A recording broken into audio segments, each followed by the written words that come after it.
그래서 저는 EBS에서 역사를 하면서 그러면서 이제 진로 진학과 그다음에 진학 상담까지 하고 있습니다.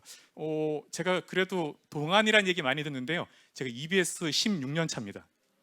네, 그래서 오늘 여러분들께 이제 진학에 대한 얘기를 하게 돼서 굉장히 영광이라 말씀드리면서 한번 출발해 보도록 하겠습니다. 자, 첫 번째는 방금 말씀드렸던 첫 번째 단어 뭐였죠? 예, 역량입니다. 아까 우리 국어 선생님께서 말씀드렸지만 이거 역량이라고 읽어야 되나요? 어떻게 읽어야 되나요? 네, 역량이죠. 역량이란 거 뭐예요? 파워입니다. 파워. 내가 무언가를 할 수 있는, 해낼 수 있는 힘입니다. 예를 들어서 투수가 빈볼을 너무 많이 던져요. 그럼 어떻게 돼요? 투수로서의 역량이 없는 거죠. 그렇죠? 또 어떤 투수가 있는데 어떤 투수는 스트라이크를 너무나 꽉 잘 던져요. 그런데 이 사람은 늘 홈런만 맞아요. 그럼 이 사람도 투수로서의 역량이 없는 거죠. 그러면 뭘 키워야 되죠? 삼진아웃을 할 수 있는 투수 운용으로서의 뭔가 자기가 잘할 수 있는 거를 길러야 되잖아요. 그쵸? 이게 바로 역량입니다. 그래서 여러분들도 마찬가지로 여기 모인 우리 학생들이 그 역량을 키워야 돼요. 어떤 대입에 대한 역량을 키워야 되겠다라는 말씀 드리고 싶고, 학부모님들께서는 도와주셔야 됩니다. 네, 저도 남자아이만 둘 있거든요. 애들 뭐 필요한 거 없냐 이러면 없어요. 그리고 야 오늘 담임선생님 뭐라고 했냐? 몰라요. 늘 이러거든요. 그런데 약간 조금 더 이렇게 부모님하고 이렇게 호흡을 잘 맞춰서 얘기하는 경우도 있고 아닌 경우도 있는데, 제가 말씀드리고 싶은 건 부모님의 역할은 그림자 역할을 하시면 참 좋겠다. 근데 그 그림자가, 부모님은 만약에 대입과 관련된 게 100이면 100 다 하셔야 돼요. 근데 우리 아이한테는 한 10줘 보고 근데 얘가 좀 약간 따라와. 그러면 그 다음 20줘 보고 그 다음 30 나오고, 그래서 맨 마지막 나오면 소위 말하는 수시 6장 중에서 반반 가를까? 정시 가는 네가 쓰고 정시 나는 내가 쓰고 정시 나는 담임선생님께 맡기자. 이렇게 가야 되거든요. 처음부터 알고 있는 100을 모두 다 학생한테 펼쳐놓으면 학생 귀 닫습니다. 이거 이제 잘 아시면서, 저도 현재 학부모이기도 하고요. 그래서 같이 가셨으면 좋겠습니다. 자, 이 역량인데요. 그럼 어떻게 우리가 역량을 키울 것인가에 대해서 저도 하나 물음표 달고 왔습니다. 네, 중학생이라면 지금 선행을 해야 될까요? 중학생이라면 2028 지금 예시문항이 우리 중학 프리미엄에 있습니다. EBSI에도 있고요. 예시문항을 통째로 외워야 될까요? 그럼 중학생이라면 뭘 해야 될까요? 아직 갈 길은 많습니다. 근데 여러분들이 이제 지금 대입을 바라고 있는 학생들이잖아요. 그게 이공계열이건 아니면 인문계열이건, 그죠? 그러면 여러분들한테 가장 중요한 건 뭐냐면, 저는 시간 많이 있다. 생각의 근육을 키워라. 그러니까 사고할 수 있는 힘. 좀 더 나가서는 여러분들이 자기 삶의 지휘관이 됐으면 좋겠다. 여러분들이 쉽게 말하면 이순신 장군이 됐으면 좋겠다. 지금 현재 내 앞에 있는 여러 가지 경로들이 있고 여러 가지 암기해야 될 것들이 있고 여러 가지 풀어내는 거 있는데, 내가 어떻게 전략과 전술을 세울 것인가. 그래서 여러분 삶의 주인공이 됐으면 좋겠다. 그러기 위해서는 사고에 생각하는 힘을 많이 키웠으면 좋겠다라는 말씀을 드리고 싶고요. 제가 이제 오늘 두 가지 얘기할 겁니다. 굉장히 많은 얘기 안 할 거고요. 딱 두 가지만 말씀드리겠다. 첫 번째로 2022 개정교육과정에 대한 말씀을 드리겠다. 그런데 이 과목이 어떻고 물질과 에너지가 뭐고 사회문제 탐구가 뭐고 이런 과목에 대한 얘기 안 할 겁니다. 근데 제가 영상을 보면서 많은 것들을 보면서 느끼는 것 중에 하나는, 가장 중요한 대학 쪽에서 뽑고 싶어하는 뭔가 인재상과 현재 우리가 소위 말하는 미래 인재가 어떤 거에지에 대한 것들, 그래서 교육과정이 어떻게 펼쳐지고 이 교육과정을 만든 사람들이 도대체 무슨 생각을 했는지, 그래서 이걸 받아들일 소위 말하는 대학 입사관들이 어떻게 생각하는지, 이 두 가지 얘기만 딱 할 겁니다. 네. 그리고 결론부터 말씀드리면 결국에는 내신과 수능 다 중요해요. 내신과 수능이 다 중요한데 오늘은 딱 두 가지만 말씀드리는 게 맞는 것 같다라는 생각으로 제가 두 가지를 가지고 왔습니다. 즉, 대학 입사관들이 2022 개정 교육과정에 대해서 어떻게 생각하고 있을까라는 거고요. 많은 인터넷을 보고 오늘도 포스트잇 하고 왔지만 많은 분들이 헷갈려 하시죠. 2022 개정 교육과정과 고교학점제는 도대체 뭔가, 같은가 다른가 이런 거죠. 근데 우리의 생각을 좀 좁히기 위해서 두 가지가 같다라고 보시면 될 것 같아요. 같은데 우리가 좀 더 설명을 편하게 하기 위해서는 그래도 뭔가 바뀌었다, 교육과정이 바뀌었다라는 걸로 가면 좋겠다라고 보시면 되겠고, 이제 문제는 우리 중학교 학생들인데, 중학교 학생들은 그냥 중1 학생들 대상으로 그냥 간단하게 말씀드리면 교과서가 바뀌었다. 그 다음에 정보가 이제 2배, 그렇죠? 정보 시간이 2배 늘었다. 그 다음에 진로가 이제 34에서 68로 2배 늘었다. 자율학기까지 포함해서 이 정도만 보시면 될 것 같아요. 그래서 오늘 말씀드리는 2022 개정 교육과정은 주로가 바로 고등학교에 대한 얘기다라고 보시면 좋겠습니다. 자, 한번 들어가 보죠. 먼저 이제 중학교에 대한 얘기 말씀드리면서 가려고 하는데요. 우선 제가 다섯 가지를 가지고 왔어요. 첫 번째로는 이제 중학교에서 제가 막 이제 EBS에서 강의하기 위해서 저도 이제 막 이제 준비를 하고 있었는데, 정말 이게 어떤 우연의 일치랄까? 정말 뛰어나신 중학교 진로 선생님을 어제 만났어요. 근데 그분이 이제 보니까 중학교에서 직업 체험의 세계라고 해서 스티커로 막 붙이다 가다 보면 내 직업이 뭐 하는 요거 갖고 이제 뛰어가시다가 우연찮게 커피 한잔 하시죠. 그래갖고 이제 그분하고 이제 차 한잔 하면서 커피 한잔 하면서 얘기를 했는데, 와 선생님 너무 이거 휘황찬란하고 이렇게 정말 알록달록한 게 애들이 이 스티커 붙이면 막 직업의 세계로 뛰어들 것 같아요 했더니, 애들이요, 전 꿈이 없어요 이런다는 거예요. 그래서 이거 아무리 줘봤자 애들이 그냥 그 시간 때우기로 하고 솔직히 말하면 쉽지 않아요라고 합니다. 그러면 어때요? 그러면 이제 각 직업에 있는 강사분들 와갖고 그분들이 생생하게 얘기하면 조금씩 이제 학생들이 지금 변하기 시작한다고 합니다. 그래서 제가 여기 모인 중학생들한테는 우선 직업의 세계 그리고 진로의 세계는 많이 접했으면 굉장히 좋다. 그러니까 많이 접하라라는 말씀 첫 번째로 드리고 싶고, 두 번째로는 본인이 좋아하는 것과 본인이 잘할 수 있는 것을 서서히 구분하는 생각의 근육을 키워라 라고 보시면 되겠습니다. 학생 본인 스스로가 좋아하는 거하고 잘하는 걸 좀 구분할 수 있어야 되겠다. 그럼 또 하나, 호기심에 대한 거에 대한 얘기를 좀 하는데, 우리 중학생들 호기심하고요 흥미하고는 다른 거예요. 호기심은 약간 우리가 간보는 거예요. 그렇죠? 얕은 거예요. 그런데 흥미는 내가 이 흥미를 바탕으로 해갖고 중학교에서 뭐라고 좀 어려운 용어를 쓰냐면 탐색이라고 합니다. 그렇죠? 진로 탐색이라고 하잖아요. 그러니까 호기심이 아니라 흥미를 통해서 탐색으로 가야 된다라고 말씀드리고 싶고, 그래서 이 호기심은 굉장히 좋을 수 있어요. 야, 내가 뭐 땡튜브 보니까 이거 되게 좋아. 그래서 이거 할 것 같은데, 여기서 얕은 호기심으로 뭐 요거 되면 뭐 돈이 나와, 뭐 요게 되면 뭐 사람들이 나를 이렇게 뭐 조회수 나와, 이게 아니라, 그러면 이걸 위해서 예를 들어 흥미로 가게 되면 예를 들어 데이터를 분석하겠죠. 그다음에 여기서 내가 이 데이터 분석 속에서 내가 진짜 잘할 수 있는 건 뭘까까지 갈 수 있는 것으로 생각을 해라. 그래서 호기심은 굉장히 약이 될 수도 있지만 독이 될 수도 있다는 말씀을 좀 드릴게요. 그다음 네 번째로는 직업의 세계는 굉장히 넓고 넓다. 이게 5번하고도 맞물리는데, 제가 그런 게 아니라 미국의 굉장히 유명한 신문들에서 뉴칼라라는 말을 씁니다. 뭐 뉴칼라 딱 들어보신 분도 아시겠지만 간단하게 말하면 이제 화이트 칼라하고 블루 칼라의 이제 그 두 가지가 이제 초월된다 이런 뜻인데, AI의 역설이라고 해서 많이 들어보셨을 거예요. 첫 번째, 사무직이 굉장히 빨리 무너질 거다. 심지어는 뭐 그 법률이라든가 아니면 심지어는 최근에는 또 의학과 관련된 뭐 컴퓨터도 많이, 이 인공지능도 많이 있는데, 반대로 말하면 블루 칼라라고 해서 즉 이 노동자라고 하더라도 그 중에서도 굉장히 전문 숙련공, 그러니까 인공지능이 못하는 거, 정말 높은 건물에 올려서 아주 정말로 섬세하게 예를 들어 용접을 한다거나, 아니면 배관공인데 그냥 배관공이 아니라 정말 여러 가지 배관이 있는 것을 그걸 끼워 맞춘다거나 거기서 뭔가 문제 생긴 것을 할 수 있는, 정말 기계가 따라할 수 없는, 인공지능이 할 수 없는, 인간만이 할 수 있는 것이 오히려 각광받고 있고 그것이 굉장히 또 보수도 높다라는 부분. 그래서 제 주변에 있는 저와 또래가 비슷한 분들이 그런 얘기 많이 합니다. 특히 화이트 칼라들이 야 도대체 퇴직하고 뭘 해야 되지? 이런 생각이 잠길 때마다 자괴감에 빠진다는 얘기를 되게 많이 하거든요. 네. 그러니까 그럴 때 반대의 시대다. 그러니까 반대의 시대이기 때문에 그걸 이제 뉴칼라라고 하는데, 그렇다고 한다면 모든 사람들이 인공지능을 바라보고 있을 때 오히려 인공지능 시대에 역설적으로 여러분들이 내가 잘할 수 있는 것, 내가 좋아하는 것, 그게 뭘까에 대한 생각도 한번 해줬으면 좋겠다라고 말씀을 드릴게요. 자, 이런 생각들을 하면서 진로와 직업의 체계를 이제 중학생들이 한다면, 이제 고등학교 개정 교육과정에 대한 얘기를 이제 좀 들어가도록 할게요. 우선 고등학교 개정 교육과정에 대해서 여러 가지 굉장히 많은 이 동영상들이 많고 있는데, 공교육이나 사교육이나 주로 과목 얘기를 합니다. 그 다음에 아니면 수능 얘기를 해요. 그런데 제가 말씀드렸잖아요. 이거 만든 사람들이 무슨 생각을 갖고 합의를 봤을까?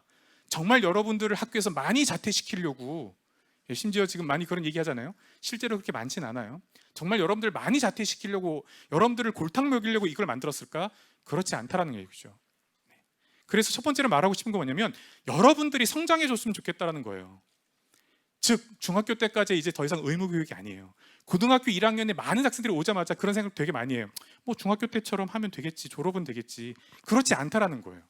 네. 그리고 바로 네가 스스로 주인의식을 갖고 창의적으로, 그 다음에 아까 말씀드렸던 자기주도적으로 무엇을 할 수 있는지에 대한 얘기를 굉장히 강조하고 있다는 얘기예요. 그럼 자기주도성은 뭐냐? 네가 원하는 걸 네가 찾아야 돼. 그게 바로 과목 선택이에요. 그게 학점제인 거예요. 라고 가야 되는 거죠. 네. 근데 이제 문제는 꿈이 없어요. 이런 애들이 이제 문제죠. 그렇죠? 근데 가장 골치 아픈 경우 어떤 거냐면, 가장 성적이 정말 최하인데 꿈이 없는 경우도 굉장히 문제고요. 가장 최상위권인데 꿈이 없는 경우도 굉장히 문제예요. 양쪽 모두가 문제예요. 그런데 대학도 인지하고 있어요. 현재 고3 학생들, 2026 수능을 남겨두고 있는 학생들, 이 학생들요, 지금 대학에 가서 인원이 남아요. 무려 6만 명이나. 네, 그건 꽤 오래된 일이에요. 6만 명이나 이미 대학은 비어요. 즉 대학 붕괴가 거의 일보 직전에 와 있는 상황이에요.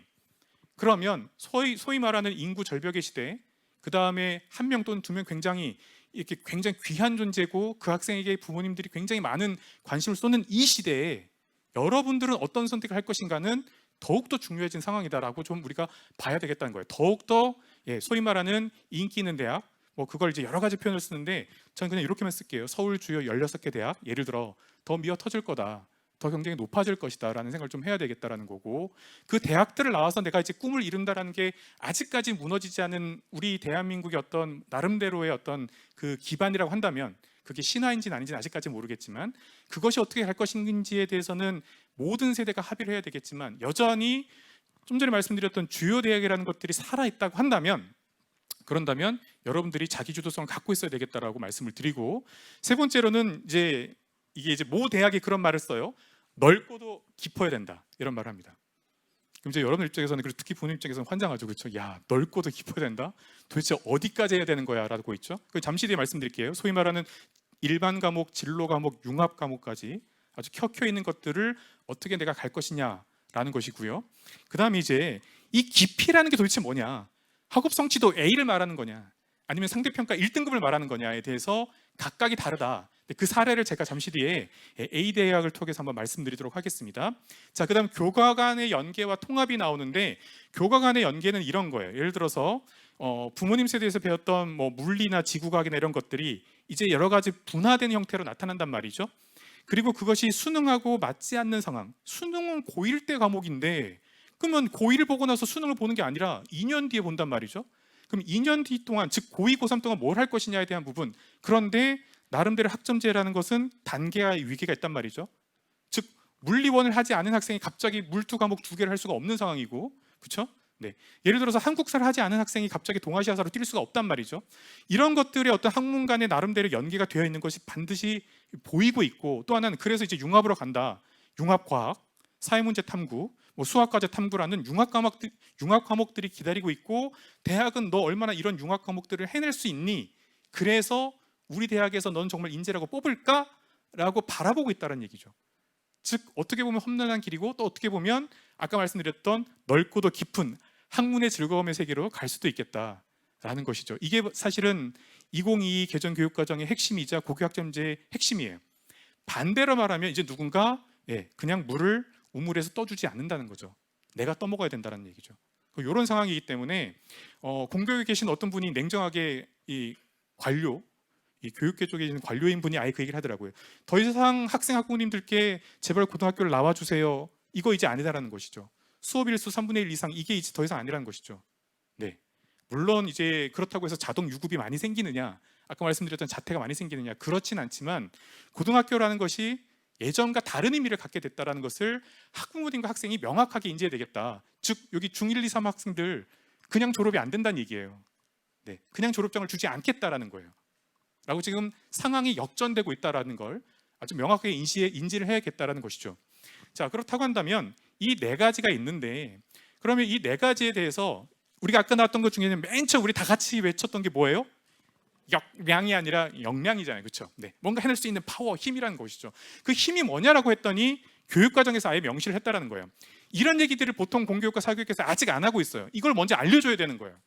우리 애가 중고등학교에서 도대체 어떤 힘을 키워야 되냐고, 나 스스로를 관리할 수 있어서 나 스스로가 2학년, 3학년 지금 과목을 선택할 수 있어야 된다고요. 보통 현재 지금에 있는 대부분의 전국에 있는 고등학교들이 6월 달이나 7월 달에 반드시 해야 됩니다. 선택 과목 부스하고 선택 과목에 대한 설명을 해야 돼요. 그걸 통해서 학생들이 나름대로 내가 아직 구체적으로 변호사인지 의사인지 아니면 공학자인지 정하지 않더라고 하더라도 어느 계열의 어떤 과목을 단계적으로 가겠다. 그리고 좀 더 가서는 내가 아까 제가 말씀드렸던 학문의 즐거움을, 그리고 혹은 교과 간 융계를 위해서 내가 융합을 위해서 뭔가를 하겠다라고 선택할 수 있어야 되는데, 그 능력이 있냐라는 것이죠. 그러면 반대로 생각해 보세요. 이제 사실 이 얘기가 뜬구름 같이 여기는데 이렇게 하면 조금 더 구체적으로 나와요.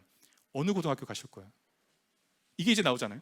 어느 고등학교를 가야지 그 고등학교 안에 굉장히 우리 아이가 자기 관리할 수 있고 자기 주도적으로 할 수 있는 과목들이 세팅이 돼 있냐고요. 이게 먼저잖아요. 그래야지 다음에 이제 대입이 되는 거니까. 근데 이걸 지금 고1에서 하고 있다는 말씀 드리고 싶은 거고, 그리고 이제 지식 정보 처리 역량 이런 건 사실은 AI에 대한 부분이기 때문에 다 아실 거라고 보시고 제가 넘어갈게요. 그다음 창의적 사고, 심리적 감성 이런 것들은 우리가 알고 있는 바로 중고등학교에서 교육 과정에서 핵심이라고 보시면 되겠고요. 그다음 이제 협력과 공동체는 같이 묶으시면 될 것 같아요. 여전히 학우님들께서는 에이 아니겠지 할지 모르겠지만 이제 많이 정말 세월이 바뀌고 시대가 바뀌어서 공부만 잘하는 전교 1등 안 뽑겠다라는 거예요.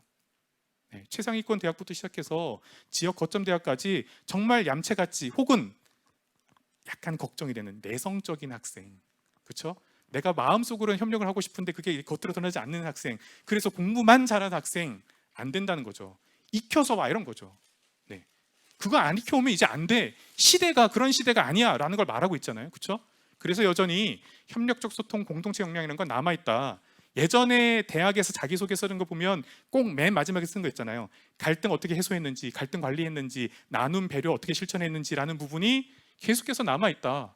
이 덕목을 계속해서 우리가 소위 말하는 학생부 종합전형에 있던 건 여전히 교육과정에서 강조하고 있다는 거죠. 근데 중요한 게 하나 있어요. 아마 중학교에서랑 달리 고등학교는 학점제로 변하다 보니 고등학교에서는 소위 말하는 창체라고 많이 들어보셨죠?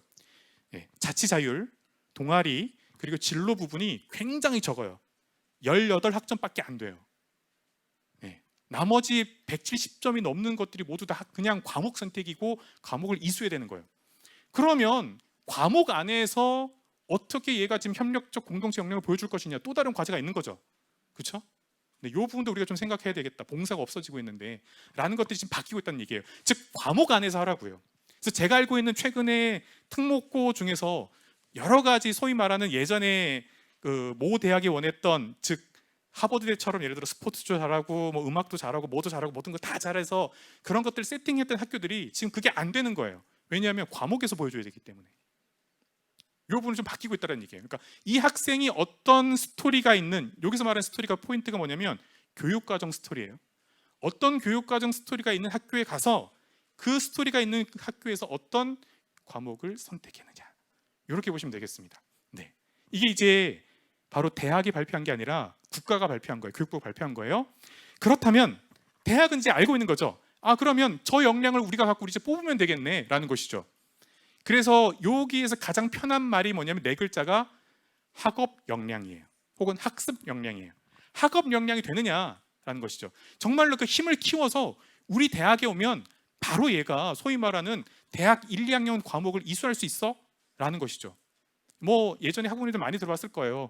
뭐 미적분투나 기하를 안 했을 때 대학에서 이거를 그럼 교수님들이 고등학교 선생님처럼 가르칠 거냐, 과외를 할 거냐 말 거냐부터 시작해서 실제로 있었던 일들 아마 들어보셨을 것 같은데, 자 그렇다고 한다면 대학은 다시 한번 학업 역량을 키워와라. 그 수많은 과목 중에서 이것도 안 했니?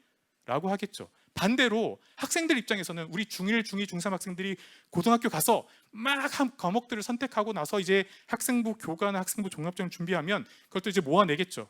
그러면 대학 쪽에서는 그래? 그럼 너의 생기부 한번 제가 좀 편하게 말씀드려도 괜찮을 것 같아요. 까봐, 보자 이런 거겠죠. 보자. 그럼 서류가 주로는 학생부니까 쭉 봤어요. 그랬더니 예를 들어서 정말 많은 아까 말했던 넓이와 깊이의 모든 과목들을 막 192학점 플러스 6학점까지 다 땄어요. 막 말하는 뭐 온라인 학교, 거점 학교 공유 다 했어. 오케이. 그러면 이제 물어보겠죠. 그래? 놀러 와. 이제 면접으로 가겠죠. 그러면 예전의 면접과는 전혀 다른, 기존에 했던 면접 20% 30%하고는 전혀 다른 새로운 면접이 사실상 소수의 대학에서만 쓰고 있던 구술 면접을 하겠다라는 뜻이거든요. 그렇죠? 왜 그럴 수밖에 없어요. 수능이 고1 건데. 그렇잖아요. 이 부분을 우리가 생각해야 되겠다. 그래서 그러면 대학 쪽에서는 이제 정시보다는 자연스럽게 너 학업 역량 혹은 학습 역량이 되냐, 그리고 소위 말하는 예전에 많이 썼던 말들, 전공 적합성이라는 표현을 아마 많이들 들어보셨을 거예요. 요즘은 전공 적합성이라는 용어를 약간 조금 안 쓰는 추세예요. 이제 2028부터.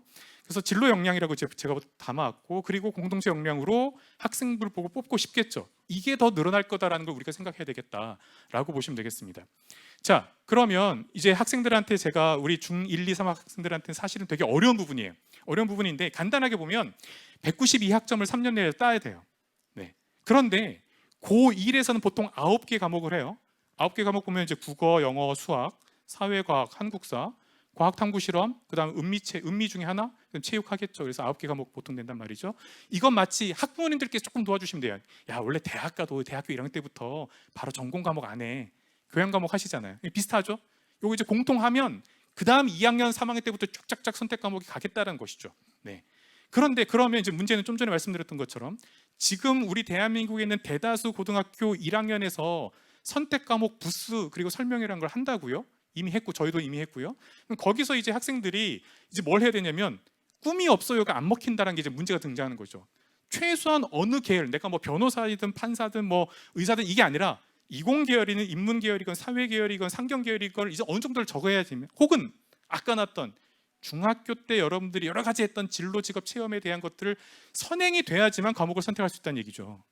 과목을 놓고 보면 사실은 그 과목들이 어려운 게 아니에요. 예전에 저희가 배웠던 물리, 지구과학, 생명과학 이것들을 좀 더 과목명이 좀 더 이렇게 세분화되어 있고 좀 더 고급 과목들, 대학교 1학년 과목들도 할 수 있는 방식으로 좀 되어 있다는 거죠. 즉 중1, 2, 3 학생들, 요경 학생들은 동기가 있고 나름대로의 어떤 목표가 있으니까 왔겠죠. 근데 이것들을 계속해서 끌고 가는데 다만 책임은 본인이 져야 된다. 이런 거죠. 네. 요 부분을 우리가 좀 명시하고 가야 되겠다라고 해서 실제로 제가 가지고 왔습니다. 뭐 지난주에 이 성적표 보고 저희 학교도 뭐 난리가 났었습니다. 막 그러고 있었는데 원래 성적표는 조금 더 디테일해요. 그런데 제가 좀 더 이제 갖고 와서 이걸 좀 더 압축적으로 보여드리기 위해서 가지고 왔는데 예전에 자녀분들 혹시 대학에 보내셨던 분들을 딱 보자마자 표준 편차가 없네. 대학은 얘가 다니고 있는 고등학교가 굉장히 공부를 잘하고 있는 고등학교라는 걸 한눈에, 그리고 얘가 공부를 잘하는 거를 한눈에 알 수가 없어요. 네. 간단하게 원래 이게 이제 예를 들어 국어로 갑시다.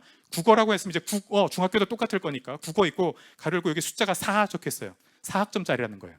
4학점짜리인데 어려운 건 아니에요. 일주일에 4번, 4시간 이렇게 이해하면 되니까. 그리고 나서 원점수 91점 맞았어요. 예, 그리고 평균은 맨 끝에 다른 경우도 있고 뭐 이렇게 평균인데 이제 평균 한 70이에요. 이건 가상의 성적표예요. 성취도는 학업 성취도 이제 A, B, C, D, E라고 해서 5단계에서 A를 맞았어요. 자, 그리고 나서는 모든 성적표에 A, B, C, D, E가 이 과목 속에서 어떻게 분포되는지가 쫙 나옵니다. 근데 이건 가상으로 만들어놨어요. A가 20%죠. 근데 이제 슬슬 학부모님 헷갈려요. 1등급이 10%라는데 이건 뭐지 이렇게 되죠. 그래서 이 학생은 뭐예요?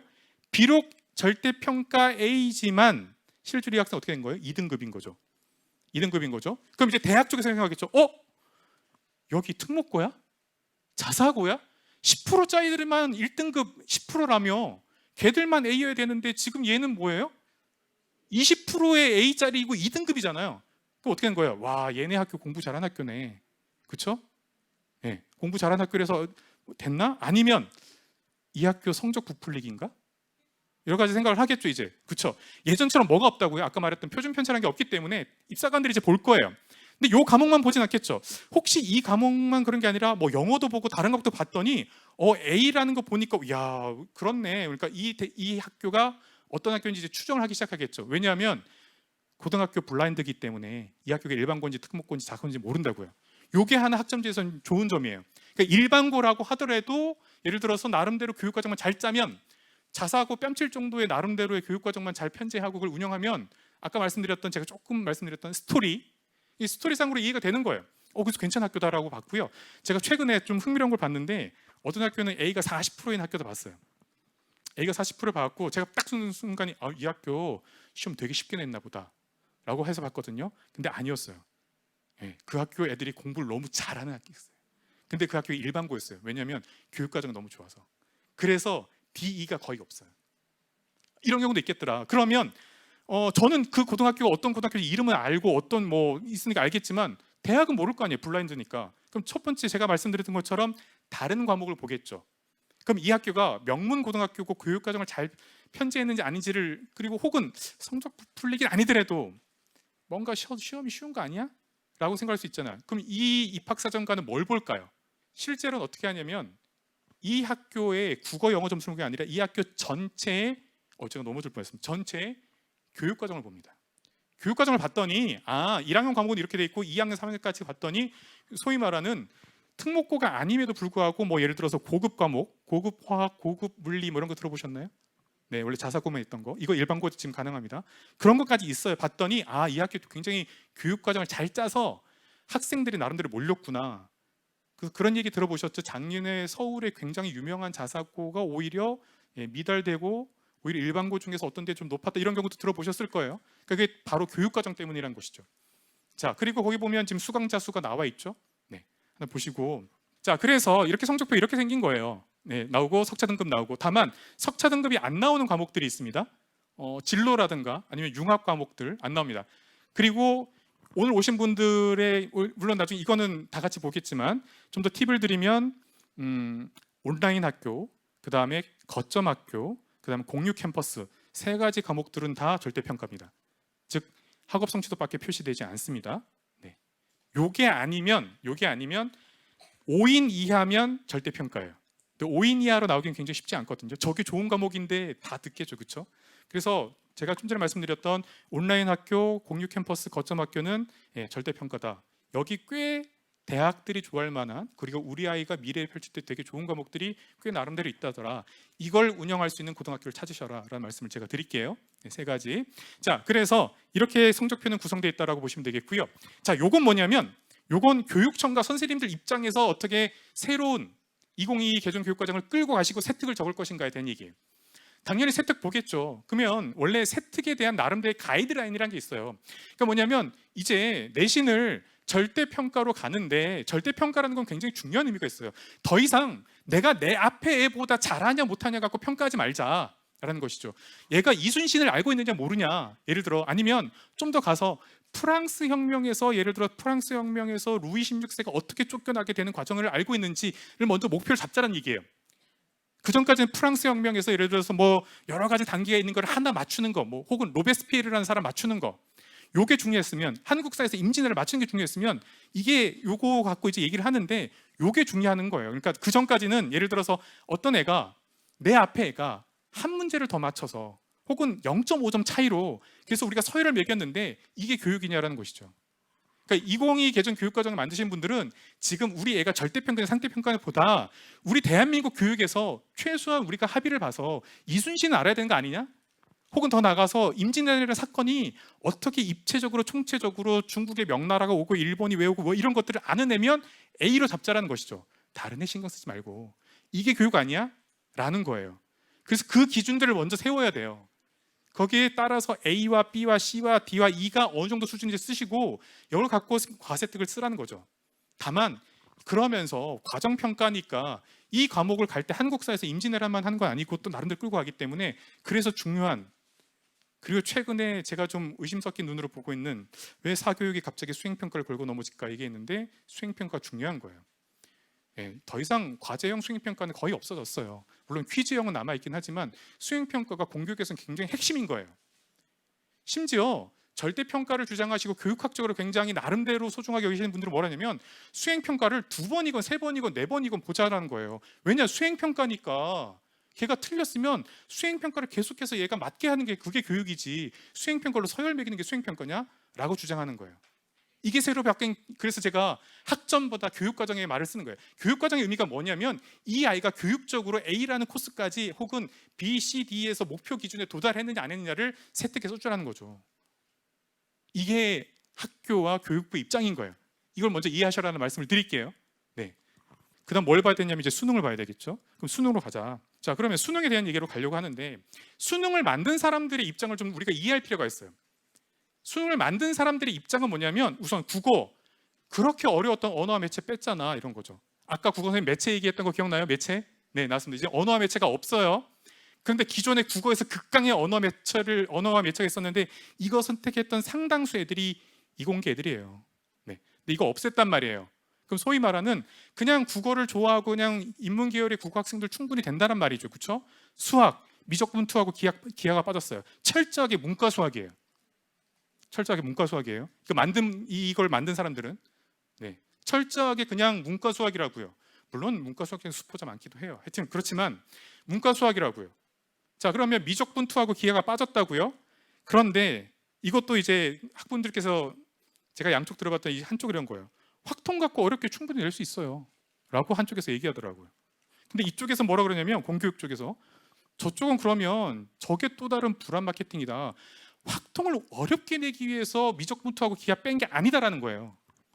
수능을 절대평가화 시키려고 이걸 문제은행화 시키려고 했었던 나름대로의 교육적 측면에서 이걸 구조화해서 만들려고 했던 사람들의 의도가 있는 게 관철이 된 거예요. 이 부분을 좀 봐야 되겠다. 자, 그러면 한국사는 뭐 너무나 쉽습니다. 이거 다음 중 임시정부를 이끈 사람은 1번 김구, 뭐 2번 루즈벨트, 뭐 3번 케네디 나오고 이러면 정답 1번 이렇게 나는 그런 문제예요. 아직까지 수능 그래요. 죄송해요. 이렇게 웃기려고 했는데 아직까지 한국사는 되게 쉬워요. 그러면 이제 여기서 또 다르게 나오는 거죠. 그러면 통사하고 통과 무지하게 어렵겠네 라는 거죠. 이 부분이 좀 하나 있겠다라고 보시면 되겠는데 포인트가 뭐죠? 공통응시죠. 근데 공통응시인데 제가 문제 풀어봤어요. 풀어봤는데 통합사회나 통합과학이나 문제에서 우리 지금 EBS 중학 프리미엄이 있습니다 라고 나와서 이제 봤는데 우선 말 그대로 통합형 문제가 있어요. 한 문제 안에 역사 경제가 들어가는 경우도 있고 한 문제 안에 화학하고 생명과학이 들어가 있는 경우도 있어요. 네. 아니면 개별적인 것들이 있어요. 그런데 풀어봤더니 중학교 사회과학입니다. 제가 이 말씀을 드릴게요. 이걸 설계한 사람들이 어떤 의도인지 진짜예요. 중학교 사회 역사를 제대로 했으면 중학교 과학을 했으면 100%다 맞진 않더라도 80%는 해결할 수 있어요. 그래서 여기 오신 분들이 행운아예요. 제가 무슨 말씀 드리려고 하냐면 확통을 어렵게 내려고 이 문제를 만든 게 이 구조를 만든 게 아닌 거죠. 철저하게 수능을 절대평가하려고 하는 거예요. 왜? 중학교가 중요하기 때문에. 네, 그러면 다시 돌아갈게요. 자, 다시 들어가겠습니다. 이 수능 개편을 볼게요. 수능 개편이 뭘 말하는지 다시 한번 보시면 이거를 끌고 가는 국가교육부하고 이걸 만든 사람들 입장에서 뭐라고요? 수능 절대평가라고요. 그래서 이제 개편됐으니까 이제 확통을 어렵게 낸다고요? 국어를 어렵게 낸다고요? 영어 1등급 어렵게 낸다고요? 그런 뜻이 아니라는 것이죠. 수능의 나름대로 이제 한계치가 도달한 거예요. 네. 전 수능 2번 봤어요. 1년에. 9월에 한번 보고 12월에 한번 보고. 무슨 신분은 저와 같은 학번. 네. 무슨 얘기인지 아시죠? 네, 저 재수 안 했고. 네. 자, 그래서 이제 수능이 처음에 갖고 있던 나름대로 의도가 다했다는 것이죠. 그렇다고 해서 수능을 지금 없앨 수는 없는 거예요. 대학 입장에서는. 아까 보다시피 이런 거예요. 약간 대학 쪽에 생각을 해보세요. 고등학교 똑같은데요. 중학교 때 난다 긴다는 애들이 딱 고등학교 가자마자 중간고사 보고 좌절해요. 우리 중학교 문제가 사실은 쉬웠구나. 이럴 수 있는 거죠. 내가 고등학교 오면 내가 여기서도 소위 말하는 짱 먹을 줄 알았는데 아닌 거예요. 왜냐? 중학교마다 시험 문제 난이도가 다 다르니까. 그렇죠? 대학도 그 생각하겠죠. 그래, 나름대로 교육 과정에서의 스토리 다 이해하겠어. 그럼에도 불구하고 정말로 나름대로 소위 말하는 정말 대학의 상문들 할 능력이 있을까? 라고 했을 때 최소치는 두자는 거죠. 그러면 맨 처음에 기억하세요. 제가 말씀드렸던 거 개정교육과정하고 그 다음에 2028 대입만 알아두자. 그러면 결국 뭐가 중요하다고요? 내신하고 수능이죠. 근데 이제 딱 보다시피 그러면 결론적으로 뭐가 더 우위예요? 뭐가 더 우위입니까? 내신이에요? 수능이에요? 네, 당연히 내신이죠. 대학이 알아요. 그래서 좀 전에 말씀드렸던 거 정시 40% 대학 스스로가 놓는 거예요. 정시 40%에 30% 줄입니다. 그러면 다른 대학들 가만히 있을까요? 그렇죠? 네. 그리고 또 하나 이제 맨 끝에도 말씀드릴 거겠지만 대학에서 정시를 그렇게 달구하지 않아요. 왜? N수생으로 점프하면 되니까. 소위 말하면 대학 입장에서는 아까 이미 기존에 다 들어가도 6만 명의 펑크가 나는데 우리 학교 와서 반수라고 해갖고 뭐 출석 불러도 없고 애가 그쵸? 심지어는 고등학교는 더 난리예요. 애가 그냥 나는 그냥 수업 안 들을게요. 난 정시면 돼요. 그런 걸 고등학교와 대학도 다 원하지 않는다는 거죠. 컨센서스가 합의되고 있는 거죠. 수능을 어렵게 내려고 이 교육과정 만든 거 아니라는 거죠. 그쵸? 그러면 결국에는 뭘 말하는 거예요? 네, 원래 제가 오늘 이 강의의 제목이 이거였어요. 네, 이거였습니다. 다시 수시 전성시대가 돌아옵니다. 네. 물론 교육이란 건 여러 가지 측면이 있어요. 교육 여러 가지 그 순기능과 여러 가지 기능이 있겠지만 저는 가장 중요한 건 고등학교 생활이 어땠는지가 가장 중요하다고 봐요. 대학도 인지하고 있는 거죠. 소위 말하는 학생부 종합전형을 준비했던 학생이 저 대학을 들어가기 위해서 꿈꾸기 위해서 나름대로 했던 모든 동아리와 봉사와 나름대로 진로 활동들이 그 대학에 적합했기 때문에 갔다. 이 학생들이 가장 충성도가 높다는 걸 대학도 알고 있는 거죠. 물론 예전만큼의 소위 말하는 봉사활동을 했네 안 했네, 얘가 정말로 소논문을 썼네 안 했네 랑은 완전히 차원이 다른 학점이죠. 그러면 얘가 정말 소위 말하는 어떤 학자를 꿈꾸는가, 어떤 직업에 대해서 어떤 계획을 꿈꿨을 때 거기에 대한 준비는 되어 있니? 그럼 맨 처음 돌아가서다시피 두 글자 뭐라고요? 역량. 그렇죠? 이렇게 된다라고 보시면 되겠습니다. 네, 그래서 대학은 이미 준비가 되어 있어요. 아까 제가 농반 진반으로 말씀드렸는데 1994 최초의 수능을 봤을 때 이미 대학들은, 혹시 여기 그때 세대 있으세요? 수능만 꼭 뽑지 않았습니다. 그때 최상위권 대학들은 뭘 봤냐면 내신도 보고요. 내신 이때 15등급제였어요. 30년 전 얘기 꺼내서 미안한데, 그 다음에 수능 40%였고, 그 다음 뭐 봤냐면 본고사 봤어요. 소위 말하는 최상위권 대학들 본고사 봤습니다. 영어 1200자 본고사 봤었고요. 국어 논술, 제가 알기로 1500자 논술 봤었고요. 아니면 뭐 여러 가지 과목도 수학 3문제 중에 한 문제 맞추면 틀리고 떨어지고 2문제 맞추면 붙이던 그 시절이 있었습니다. 그렇죠? 네.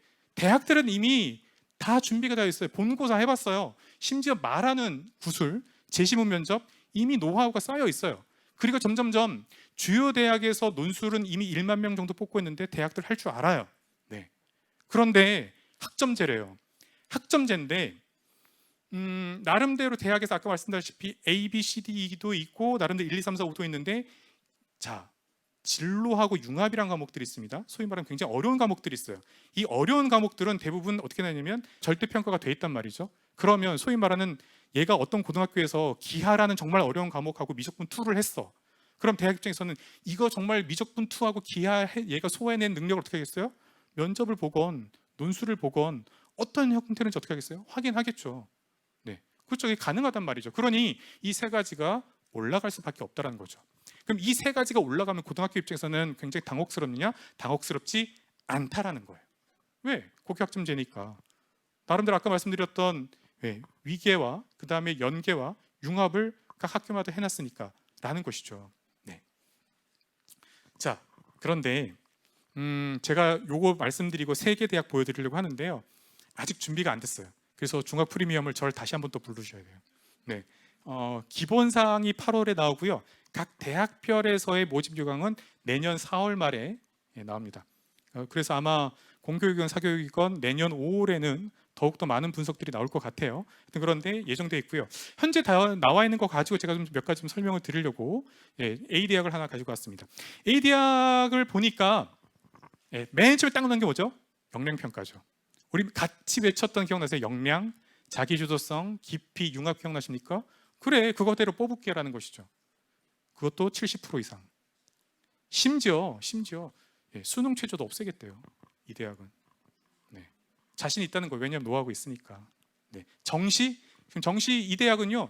정시에서도 정성평가라고 해갖고 과목에 대한, 그쪽에서 뭐라면 교과 역량평가 혹은 교과 과정평가라고 해갖고 보겠대요. 내신 보겠다는 거예요. 그것도 40%나 정시에서. 네. 그래서 다른 대학들도 굉장히 많이 준비하고 있습니다. 다른 대학들 이름은 약간 좀 다르긴 한데 전공적합도라고 해서 여튼 이래요. 자, 그래서 아까 보다시피 제가 여기 오신 분들의 행운이라고 말씀드리는 건 계속해서 수많은 굉장히 동영상들이 과목에 대한 얘기들 많이 하는데, 그 전에 지금 중1, 2, 3이니까 하고 싶은 말은 뭐냐면 대학 쪽에서 원하는 건 2022 개정 교육과정에서 원하는 거 같이 가고 있다는 얘기예요. 따로 돌고 있지 않다는 얘기예요. 그러니까 너무 불안해하지 마시라는 거예요. 네. 자, 그런데 보니까 자연과학 공학 계열 지원자에 보니까 어떻게 됐어요? 야, 근데 너 교육과정 편지를 봤더니 기하하고 미적분 2가 없네. 좀 아쉽다 이렇게 했죠. 그래서 그걸 써놨어요. 그러면 이 대학을 지망할 학생들 먼저 사전 공개가 됐으니까 이 학생들 입장에서는 선택할 때 이미 선택하면 되는 거잖아요. 그렇죠? 네, 준비를 하게 해줬어요. 그 다음에 인문사회 계열 지원자, 이거 보면 어느 대학인지 아마 아실 수 있을 것 같은데, 수능에서도 제2외국 한 분이 꼭 필요한 대학 어디신지. 네, 그래서 바로 이렇게 보면 알겠구나. 인문 계열이라고 해서 소위 말하는 내가 좋아하는 역사만, 내가 좋아하는 지리만, 내가 좋아하는 뭐 사회문화만이 아니라 제2외국 하고 와 이런 거죠. 그렇죠? 이렇게 나오고 있다. 그리고 진로와 융합 과목 폭넓게 이수 권장하고 있습니다. 근데 이제 학부모님께 말씀드리고 싶은 거, 예전에 되게 소위 말하는 물리 2, 생명과학 2, 지구과학 2, 화학 2 다 진로 과목입니다.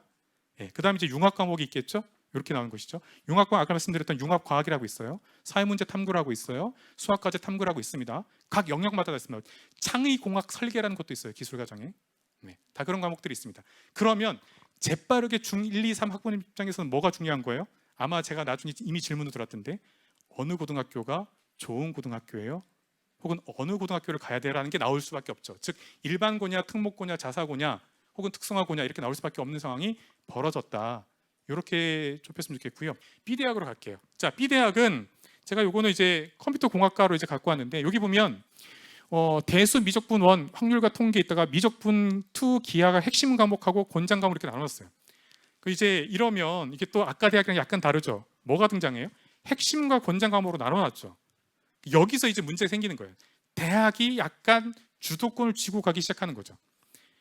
그러니까 교육적인 측면에서 아까 말씀드렸던 어떤 ABCD 이것과 달리 대학 입장에서는 야 그런데 예를 들어서 아까 말씀드렸던 미적분투하고 기하 안 하는 걸 우리가 고등학생들 이제 갓 올라온 애들을 교수님들이 가르칠 수는 없잖아 이런 거죠.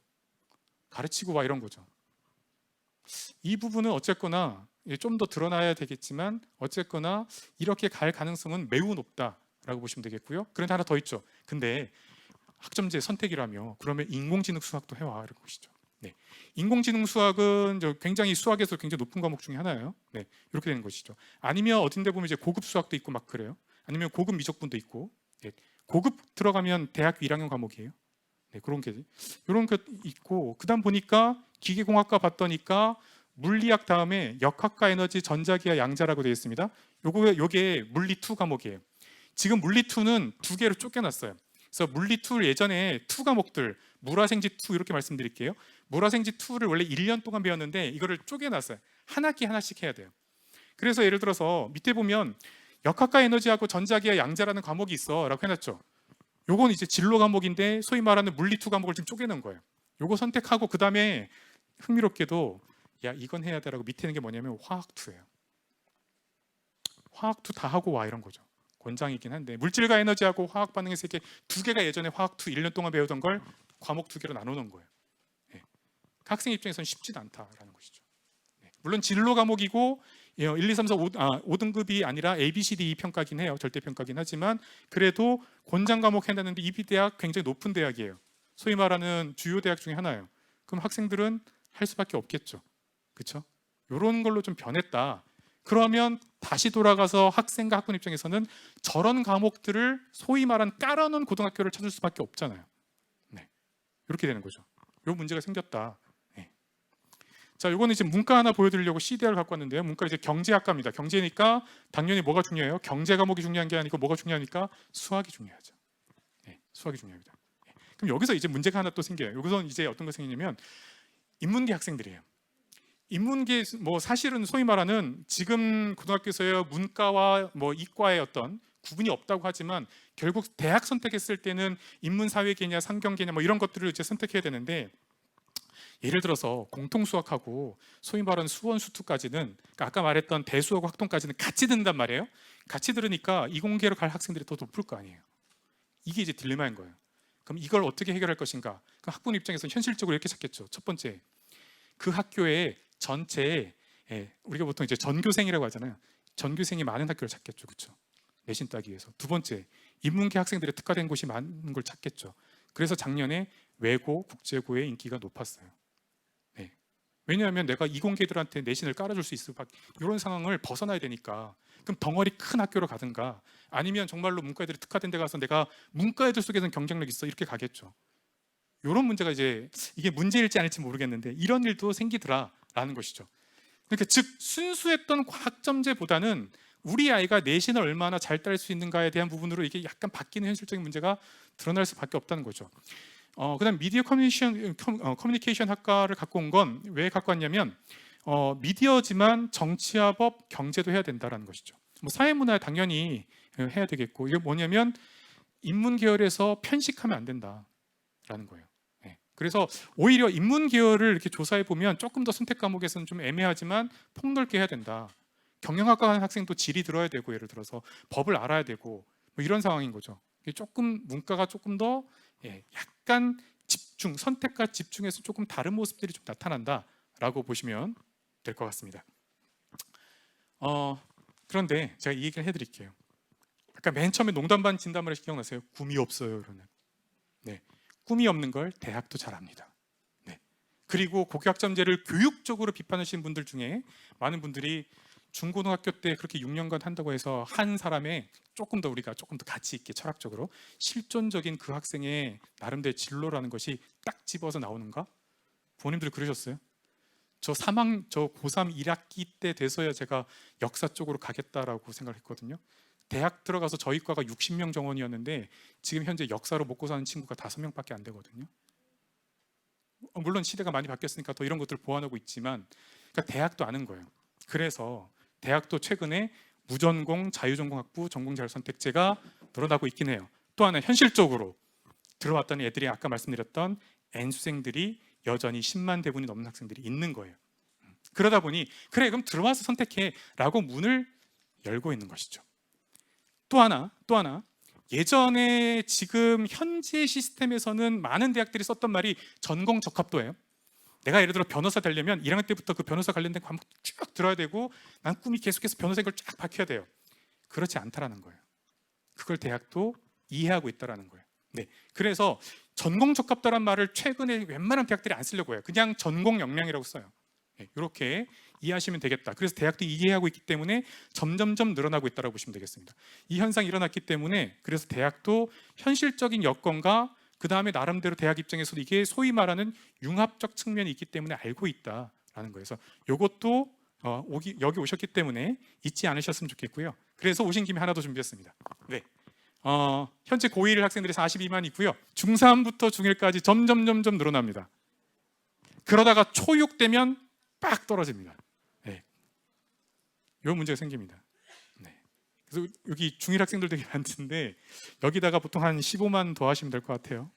네. 15만이 될지 16만이 될지 17만이 될지 모르겠는데 쉽지는 않은 상황이다. 네, 이렇게 되어 있습니다. 네, 그래서 이 정도도 그냥 참고하셔라 라고 말씀드리는 게 조금 더 도움이 될 것 같고요. 그래서 어떻게 보면 그런 것들을 또 해결할 수 있는 것들이 너무 걱정하지 마세요. 고1 가면 전국연합학력평가라고 해서 나랑 동학년인 학생들의 또 이렇게 여러 가지 것들을 학업에 대한 부분들을 확인할 수 있는 부분도 있기 때문에 너무 걱정하지는 않으셨으면 좋겠다는 말씀드리고, 오늘 굉장히 얘기는 많았고요. 제가 과목은 꺼내진 않았습니다만 하고 싶은 말은 뭐냐면 기본적으로 다시 한번 역량이다. 그 역량이 학업 역량 혹은 전공 역량 이렇게 나오는데 역량을 키우셨으면 좋겠다는 말씀과 함께 저희 EBS와 함께 꿈과 전략 키워가시면 참 좋겠습니다. 네, 정말 시간 길었는데요. 오래 기다려주셔서 정말 감사합니다. 네, 마치겠습니다. 감사합니다.